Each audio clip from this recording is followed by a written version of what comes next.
हटाइए इसको। का प्रॉब्लम बा बाबू? इसको छोड़ दीजिए आप लोग। बेटा। ए बिटिया को हटाओ, बिटिया को लाओ यहाँ। ए बेटी सुनीता बाबू, क्या है, क्या है बताइए, क्या हुआ? चाहिए क्या आप हुआ आप बेटा? गाइए गाइए। क्या हुआ? आपको हम मना किए थे ना। कोई बात नहीं, कोई बात नहीं, हम मिल लेते हैं, बैठिए आप। इनको पानी उनी पिलाओ अच्छे से। 4 साल से हमारा इंतजार में बिया हो कल से रोका हो।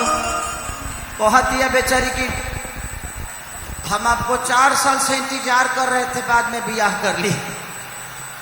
हमें गिरे हमार बियाह भैया तो 18 साल हो गए, तू फालतू में इंतजार करत हो। कोई बात नहीं बेटा, हम आपके दर्द को समझ रहे हैं। जिंदगी में हम लोगों ने यही तो कमाया है, हमारी पूंजी आप सब है। आप जैसे श्रोता, आप जैसे भगवान हमारे जीवन में हैं, इसीलिए हम कुछ हैं। जिस दिन आप लोग हमारे जीवन में नहीं रहिएगा, खेसारी का कोई मोल नहीं है।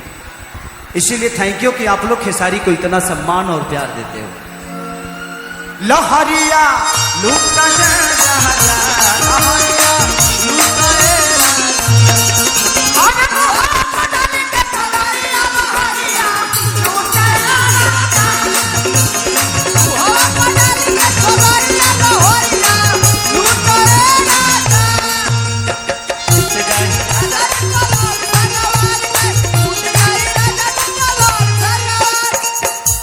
राधा, ए राधा आधा।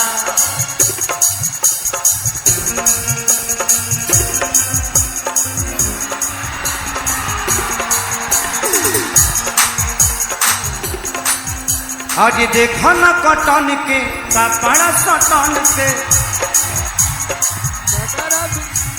चदर बिछा दिहनी बलम जीवन फला बलम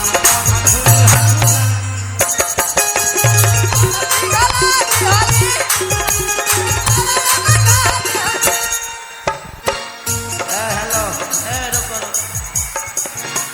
हम कबो कबो इधर आएंगे, इंतजार खाली करो, हल्ला मत करो, काम गड़बड़ा जाएगा। किसी का चाबी खो गया है, उस पे प्रेस लिखा है, जिसका भी चाबी है वो अपना अपना ले ले। जिसका भी चाबी है वो आप आकर ले लीजिए जहां भी है। जय हो। तो हमको क्या पता है, अभी लो हमारा क्या गोदरेज का अलमारी बुझाता, चाबी खो गया है। अरे की देखा न कटन के आका पहाड़ा सटन के चादर बिछा दिहनी। तू हमारा कहेगा मत देखो भाई, हमें घड़ी बड़ा दूर रहता नहीं, ए घड़ी लड़की हावी भई बड़ी सब लड़का लोग फाट जाता। अब का फाटता ही लोग कल खुदे बोल दी। ए भैया कि बलम जी मन पिघला दिहनी पलंग पर झूला झूला।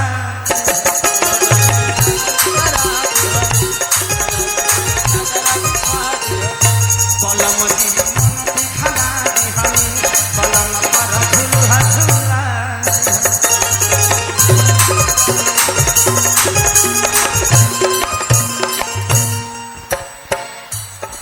कि बरियार मत बेटिया फान के अरे फान के कि टूट जाही राजा जी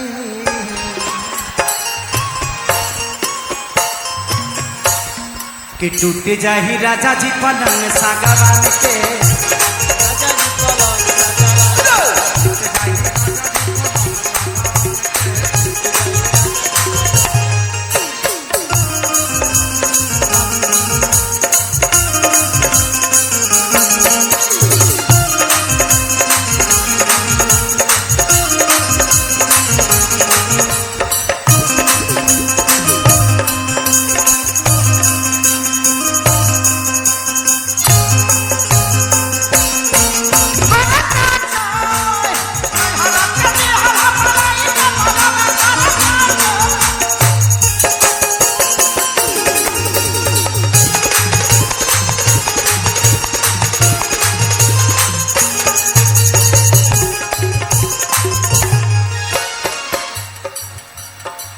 कि बढ़त बेसरनी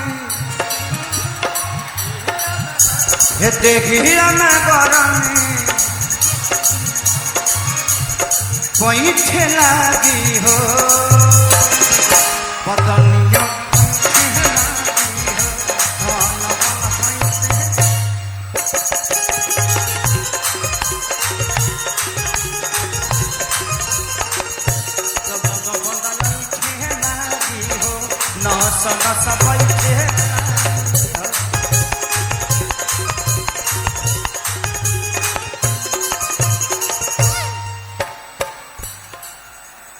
आप पे चिपका है, हटा दीजिए।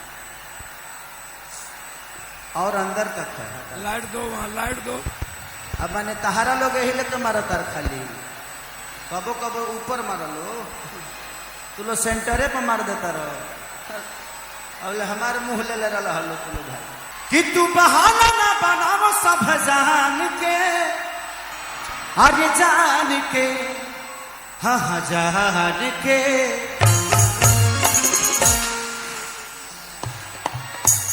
टूट जाही राजा जी, राजा जी, राजा जी, अरे टूट जाही राजा जी पलंग सागवान के।